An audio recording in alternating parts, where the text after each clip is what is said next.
2025 അതിന്റെ അവസാന ലാപ്പിലൂടെ കടന്നു പോയിക്കൊണ്ടിരിക്കുമ്പോൾ ഇന്ത്യൻ മാനേജ്മെന്റ് ഇതുവരെ കേൾക്കാത്തത്ര വിമർശനങ്ങൾ കേൾക്കുന്ന ഒരു ഫേസിലൂടെ കടന്നു പോയിക്കൊണ്ടിരിക്കുകയാണ്.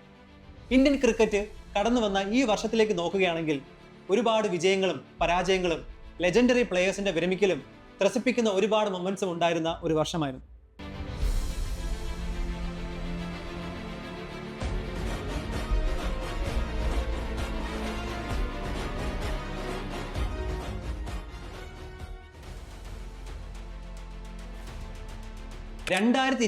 തുടങ്ങുന്നത് തന്നെ ഇന്ത്യ ടെസ്റ്റിൽ ഓസ്ട്രേലിയയോട് പരാജയപ്പെട്ടുകൊണ്ടായിരുന്നു.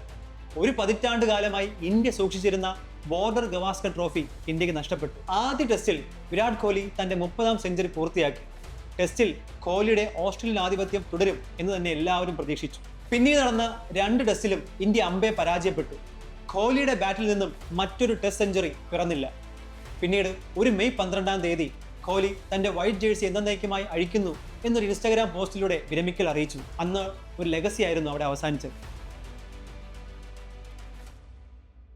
ഫെബ്രുവരിയിൽ ചാമ്പ്യൻസ് ട്രോഫി മത്സരത്തിന് പാകിസ്ഥാനിൽ അരങ്ങൊരുങ്ങി. ഇന്ത്യൻ പ്ലേയേഴ്സ് പാകിസ്ഥാൻ മണ്ണിൽ കാലുകുത്തിയില്ല. ഇന്ത്യയുടെ മാച്ച് എല്ലാം UAE നടന്നു. ഒരേ ഗ്രൗണ്ടിൽ തന്നെ ഇന്ത്യ കളിക്കുന്നത് വിവാദത്തിനും വഴിവെച്ചു. പക്ഷേ ഈ വിവാദങ്ങളൊന്നും ഇന്ത്യയെ ബാധിച്ചില്ല. ഒരു കളി പോലും തോൽക്കാതെയായിരുന്നു സെമി ഫൈനലിലേക്ക് ഇന്ത്യയുടെ എൻട്രി. പാകിസ്ഥാന്റെ അന്തകനായി അവതരിക്കാറുള്ള വിരാട് കോഹ്ലിയെ ഇന്ത്യ കണ്ടു. ഇന്ത്യൻ ആരാധകർ ആനന്ദത്തിന്റെ പരകോടിയിലെത്തി. സെമി ഫൈനലിൽ ഇന്ത്യ ഓസ്ട്രേലിയൻ പോരാട്ടം. 2023 വേൾഡ് കപ്പ് ഫൈനലിൽ ഇന്ത്യയെ തോൽപ്പിച്ചതിന് ഇന്ത്യക്ക് കണക്ക് ചോദിക്കാനുള്ള അവസരം. ഇന്ത്യ പലിശ സഹിതം കണക്ക് വീട്ടി. അന്നും ഇന്ത്യയുടെ വിജയശില്പി അയാൾ തന്നെയായിരുന്നു, വിരാട് കോഹ്ലി. ഒടുവിൽ ഫൈനലിൽ ന്യൂസിലാൻഡിനെ പരാജയപ്പെടുത്തി 2013 ശേഷം ചാമ്പ്യൻസ് ട്രോഫി ഉയർത്താനുള്ള വെള്ളക്കോട്ട് ഇന്ത്യൻ പ്ലേയേഴ്സ് അണിഞ്ഞു. 2025 IPL ചരിത്രത്തിൽ തന്നെ എഴുതി ചേർക്കാൻ പോകുന്നവണ്ണം സംഭവ ബഹുലമായിരുന്നു. പല വമ്പന്മാരും പടുകുടിയിലേക്ക് കൂപ്പുകുത്തുന്നതിന് ലോകം സാക്ഷിയായ വർഷം. ചെന്നൈ സൂപ്പർ കിങ്സ് അവരുടെ IPL ചരിത്രത്തിലെ ഏറ്റവും വലിയ പരാജയം നേരിട്ട വർഷം. ഋതുരാജ് ഗെയ്ക്വാദിന് പരിക്ക് പറ്റിയതോടെ മഹേന്ദ്ര സിംഗ് ധോണി ചെന്നൈയുടെ ക്യാപ്റ്റനായി. ധോണിയുടെ മാന്ത്രികതയ്ക്കും ചെന്നൈയെ രക്ഷിക്കാനായില്ല. സഞ്ജു സാംസന് പരിക്ക് പറ്റിയതോടെ റയാൻ പെരാഗായി രാജസ്ഥാന്റെ ക്യാപ്റ്റൻ. ഇന്ത്യൻ ക്രിക്കറ്റിൽ പുത്തനൊരു താരോദയം ഉണ്ടായി.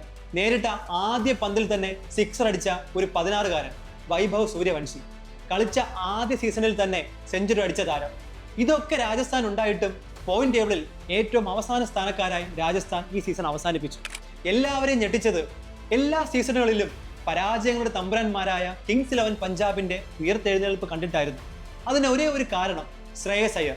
കഴിഞ്ഞ സീസണിൽ KKRനെ ഫൈനലിൽ എത്തിച്ചിട്ടും ശ്രേയസ് അയ്യർ എന്ന ക്യാപ്റ്റനെ വിട്ടുകളഞ്ഞ KKRന്റെ മണ്ടത്തരം ഒന്നുകൂടെ ഉറപ്പിക്കുന്നതായിരുന്നു ശ്രേയസ് അയ്യരുടെ പഞ്ചാബിലെ പോരാട്ടം. IPL സെമി ഫൈനലിൽ മൈറ്റി മുംബൈക്കെതിരെ ബുംറയ്ക്കെതിരെ യോർക്കറിൽ നേടിയ ബൗണ്ടറി പഞ്ചാബിനെ ഫൈനലിൽ എത്തിക്കുമ്പോൾ വരുംകാല ഇന്ത്യൻ ക്യാപ്റ്റനെ ശ്രേയസ് അയ്യരിൽ പലരും കണ്ടിരുന്നിരിക്കാം. പക്ഷേ ഫൈനലിൽ പഞ്ചാബിന് നേരിടാനുണ്ടായിരുന്നത് 18 വർഷങ്ങളുടെ അപമാനങ്ങളുടെയും 18 വർഷത്തിന്റെ കാത്തിരിപ്പിന്റെയും 18ാം നമ്പർ ജേഴ്സിയിൽ ഒരു പൊൻതൂവൽ പോലെ കൊണ്ടു നടന്ന അവന്റെ ടീമായിരുന്നു റോയൽ ചലഞ്ചേഴ്സ് ബാംഗ്ലൂർ.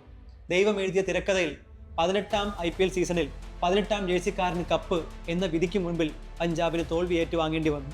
ഈ IPL ഓർക്കാൻ പോകുന്നത് അങ്ങനെയായിരിക്കും, വിരാട് കോഹ്ലി ഉയർത്തിയ IPL കിരീടം. 2025 IPLന് ശേഷം ഇന്ത്യൻ ക്രിക്കറ്റിന് വേദി ഒരുങ്ങുന്നത് ഇംഗ്ലണ്ടിലാണ്. Tendulkar Anderson test series. Kohli ഇല്ലാതെ, രോഹിത് ശർമ്മ ഇല്ലാതെ, രവിചന്ദ്ര അശ്വിൻ ഇല്ലാതെ ഇറങ്ങുന്ന ഇന്ത്യൻ ടീം, അതും ഗില്ലിന്റെ ക്യാപ്റ്റൻസിയിൽ ഇംഗ്ലണ്ടിന്റെ മണ്ണിൽ. ആദ്യ ടെസ്റ്റ് ഇന്ത്യ പരാജയപ്പെട്ടു. 2ാം ടെസ്റ്റിൽ ഇന്ത്യ ശക്തമായി തിരിച്ചു വന്നു. ഒടുവിൽ 2-1 എന്ന അവസ്ഥയിലേക്ക് എത്തി. അവസാന ടെസ്റ്റ് ജയിക്കുകയല്ലാണ്ട് ഇന്ത്യക്ക് സമനില പിടിക്കാൻ മറ്റൊരു വഴിയില്ലായിരുന്നു. ബുംറ ഇല്ലാത്ത മത്സരത്തിൽ സിറാജ് ഒരു സൂപ്പർ ഹ്യൂമനെ പോലെ പന്തുകൾ എറിഞ്ഞു. ഒരു തളർച്ചയും അയാളെ ബാധിച്ചില്ല. രാജ്യത്തിന് വേണ്ടി എത്ര ഓവറുകൾ തുടർച്ചയായിട്ട് എറിയാനും അയാൾ തയ്യാറായിരുന്നു. ടെസ്റ്റ് ക്രിക്കറ്റ് അതിന്റെ എല്ലാ മനോഹാരിതകളോടെ നിറഞ്ഞാടി. ഒടുവിൽ സിറാജിന്റെ യോർക്കറിൽ ഇംഗ്ലീഷ് നിരയിലെ അവസാന ബാറ്റ്സ്മാന്റെയും സ്റ്റെമ്പ് കടപുഴകിയതോടെ സിറാജ് രാജ്യത്തിന്റെ ക്രിക്കറ്റ് ഹീറോ ആയി. 2025 ഏഷ്യ കപ്പ് രാഷ്ട്രീയപരമായി ഏറെ വിവാദപരമായി മാറിയ ടൂർണമെന്റ്. പഹൽഗ്രാം ആക്രമണവും സിന്ദൂർ ഓപ്പറേഷന് ശേഷം വരുന്ന ഇന്ത്യ പാകിസ്ഥാൻ മത്സരം. ടോസ് ചെയ്യാൻ വന്ന Indian captain Suryakumar Yadav Pakistan captain കൈ കൊടുക്കുന്നില്ല. അവിടെ നിന്നും വിവാദങ്ങൾ കാട്ടുതീ പോലെ പടർന്നു കയറാൻ തുടങ്ങി. പാകിസ്ഥാനെ തുടരെ പരാജയപ്പെടുത്തി ഇന്ത്യ ഫൈനലിലെത്തി. ഫൈനലിൽ ഒരിക്കൽ കൂടി പാകിസ്ഥാന് പരാജയത്തിന്റെ കയ്പുനീർ കുടിപ്പിച്ച് ഇന്ത്യ ട്രോഫി ഇല്ലാതെ വിജയം ആഘോഷിച്ചു. 2025 അപൂർവ കാഴ്ചകളിലൊന്നായി അത് മാറി. ക്രിക്കറ്റ് എന്നാൽ വിരാട് കോഹ്ലി, രോഹിത് ശർമ്മ, എന്നീ പുരുഷ പേരുകൾ മാത്രം പറയുന്ന ഇന്ത്യക്കാരെ കൊണ്ട് ഹർമൻപ്രീത് കൗർ, ജമീമ റോഡ്രിഗസ്, സ്മൃതി മന്ദാന എന്നീ പേരുകൾ പറയിപ്പിച്ച, ഗാലറിയിൽ നിലവിളിപ്പിച്ച വർഷം കൂടെയായിരുന്നു ഇത്. Women's cricket World Cup Indian പെൺപുലികൾ തൂക്കി ഇന്ത്യൻ ക്രിക്കറ്റിന്റെ നടവരമ്പിൽ പ്രതിഷ്ഠിച്ച വർഷം. ആദ്യ മത്സരങ്ങൾ തോറ്റു തുടങ്ങിയ ഇന്ത്യൻ ടീം ശക്തമായി ടൂർണമെന്റിലേക്ക് തിരിച്ചു വരികയായിരുന്നു. സെമി ഫൈനലിൽ തുടർച്ചയായി 15 കളികൾ വിജയിച്ചു വന്ന മൈറ്റി ഓസീസ് ആയിരുന്നു. ആദ്യം ബാറ്റ് ചെയ്ത ഓസ്ട്രേലിയ 332 റൺസ് അടിച്ചതോടുകൂടി ഇന്ത്യയുടെ വിജയം അസാധ്യമെന്ന് എല്ലാവരും വിധിയെഴുതി. പക്ഷെ വീണ്ടും ഒരിക്കൽ കൂടി ഓസ്ട്രേലിയക്ക് മുമ്പിൽ മുട്ടുമടക്കാൻ ഇന്ത്യൻ പെൺപുലികൾ തയ്യാറായിരുന്നില്ല. ക്യാപ്റ്റൻ ഹർമൻപ്രീത് കൗറും ജമീമ റോഡ്രിഗസും നടത്തിയ പോരാട്ടം. കൗർ ഔട്ടാവുമ്പോഴും ഒറ്റയാൾ പോരാട്ടത്തിലൂടെ ഓസ്ട്രേലിയൻസിന്റെ കിരീടമെന്ന സ്വപ്നത്തിനെ ചാമ്പലാക്കിയ ജമീമ റോഡ്രിഗസിന്റെ ഇന്നിംഗ്സ്. ഒരു ഛാൻസി റാണിയെ പോലെ ക്രീസിൽ നിറഞ്ഞാടിയ ജമീമയെ ആർക്കാണ് മറക്കാൻ സാധിക്കുക? വുമൺസ് ക്രിക്കറ്റിൽ ഇനി വരാനിരിക്കുന്ന മനോഹരമായ നിമിഷങ്ങളുടെ ഒരു മിന്നലാട്ടമായിരുന്നു ജമീമ നടത്തിയത്. ഫൈനലിൽ സൗത്ത് ആഫ്രിക്കയെ പരാജയപ്പെടുത്തി ഇന്ത്യൻ വുമൺസ് ക്രിക്കറ്റിൽ ഒരു നാഴികക്കല്ല് 2025 പതിപ്പിച്ചു. 2025 അതിന്റെ അവസാനത്തിലെത്തി നിൽക്കുമ്പോൾ ടെസ്റ്റിൽ സൗത്ത് ആഫ്രിക്കയോട് വൈറ്റ് വാഷ് ചെയ്യപ്പെട്ടെങ്കിലും വൺ ഡേയിലും 2020ലും ആധിപത്യത്തോടെയാണ് ഇന്ത്യ ജയിച്ചത്. അപ്പോഴും കോച്ച് ഗംഭീറിനെതിരെയും സെലക്ടർ അജിത് അഗാർക്കറിനെതിരെയും വിമർശനങ്ങൾ അവസാനിക്കുന്നില്ല. 2027 വേൾഡ് കപ്പിൽ വിരാട് കോഹ്ലിയും രോഹിത് ശർമ്മയും കളിക്കുമോ എന്ന ചോദ്യത്തിന് ഉത്തരം തരാതെയാണ് ഈ വർഷം അവസാനിക്കുന്നത്. ഇനി വരാനിരിക്കുന്ന വർഷത്തിൽ ക്രിക്കറ്റ് പ്രേമികൾ കാത്തിരിക്കുന്നത് 2020 വേൾഡ് കപ്പിനായിട്ടാണ്. അതിനുള്ള ടീമിനെയും പ്രഖ്യാപിച്ചു കഴിഞ്ഞിരിക്കുന്നു. ഇത്രയേറെ ക്രിക്കറ്റ് നിമിഷങ്ങൾ തന്ന 2025 നിന്നും 2026 ചേക്കേറുമ്പോൾ ക്രിക്കറ്റ് എന്ന സ്പോർട്ടിൽ പ്രതീക്ഷകൾ ഏറെയാണ്.